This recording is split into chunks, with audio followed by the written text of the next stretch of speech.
Yo, what's up sa inyo guys? Magandang umaga. Today is Friday ng September 12. Eto, sasagot muna tayo ng katanungan galing dito kay Naughty Bell. Ano po ang katotohanan na may stop daw dyan na nag-uuwi ng mga donations? Lalo na yung mga fresh foods at halos staff lang daw ang kumakain ng mga ito. Paki-clear lang po. So pagdating sa ganyang bagay guys, wala na tayong idea about yan.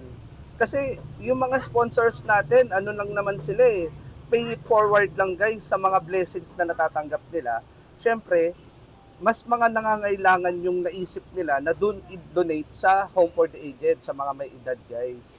So yun yung naisip nila. Ngayon, pagdating ng mga goods dun, pagdating ng mga foods dun, wala na tayong magagawa kung ano man yung gawin nila. Basta ang alam ng tao, ang alam ng sponsors, dun mapupunta yun sa mga matatanda. So, ngayon, kung iuwi man ng mga staff yun, konsensya na lang nila yun, di ba?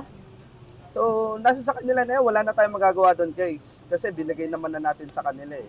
So, yun, malay mo, may policy sila doon na bawal mag-uwi, bawal mag-ano, ganito, ganito. So, wala na tayong alam, guys eh.